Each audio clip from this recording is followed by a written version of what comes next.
ہمارے نبی ایک دفعہ قرآن پاک کی تلاوت کر رہے تھے۔ آپ علیہ السلام ایک دفعہ قرآن پاک کی تلاوت کر رہے تھے۔ قرآن پاک کی تلاوت کرتے ہوئے فرعون کے ڈوبنے کا قصہ آ گیا۔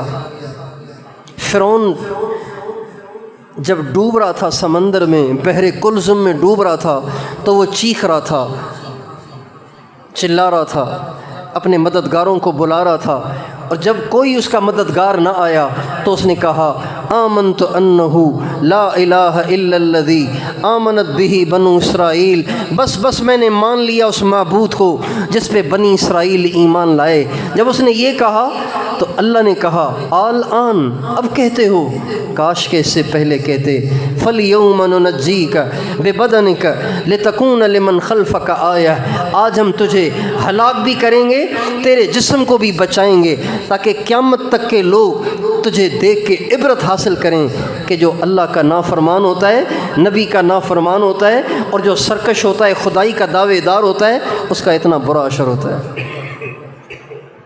یہ سارا قرآن میں تذکرہ ہے۔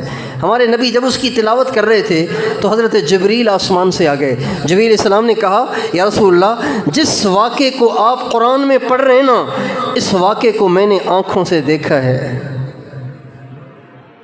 آپ تو پڑھ رہے ہیں نا، میں نے تو آنکھوں سے دیکھا، میں خود وہاں موجود تھا جب فرعون غوطے کھا رہا تھا اور سمندر میں ڈوب رہا تھا، اور اس کے منہ میں، ناک میں، کان میں پانی جا رہا تھا، اور وہ چیخ رہا تھا، چلا رہا تھا، اور جب وہ چیخنے چلانے لگا اور کلمہ پڑھنے لگا تو حضرت جبریل کہنے لگے یا رسول اللہ وَأَنَا آخُذُ مِنْ حَالِ الْبَحْرِ، میں سمندر کے کیچڑ کو اٹھا کے اس کے منہ میں ٹھونس رہا تھا، خشیۃ ان تدرکہ الرحمہ، میں اس کے منہ میں اس لیے کیچڑ ٹھونس رہا تھا اس لیے کہ مجھے ڈر لگ رہا تھا کہ کہیں اس کلمے پہ بھی خدا کو رحم نہ آ جائے۔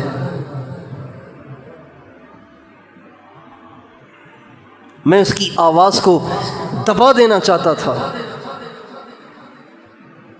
اس کے منہ میں کیچڑ کو ٹھونس ٹھونس کے اس کی آواز کو دبا دینا چاہتا تھا کہ اب بھی کہیں اللہ کو اس پہ رحم نہ آ جائے، اور اب بھی کہیں اللہ اسے بخش نہ دے۔ اب اندازہ لگائیے اللہ کتنے مہربان ہیں۔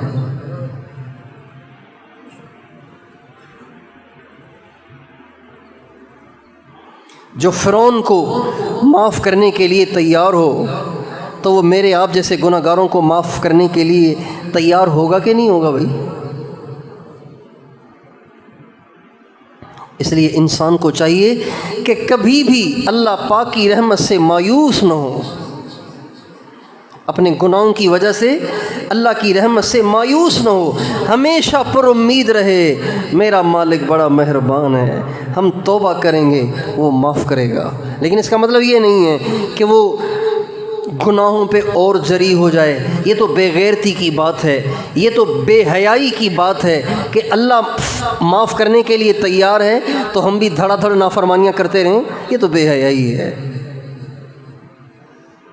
لیکن مایوسی بھی نہ ہو، ہمیشہ انسان اللہ کی رحمت سے پر امید رہے، میں اللہ سے توبہ کروں گا اللہ معاف کر دے گا۔ شیطان کا ایک بہت بڑا حربہ یہ بھی ہے کہ وہ گناہ بھی کرواتا ہے اور گناہ کروا کے مایوس بھی کر دیتا ہے، اب مجھ سے تو اتنا بڑا گناہ ہو گیا، اب کیا ہوگا، چلو جی اب چھوڑ دو، بس نمازیں چھوڑ دو،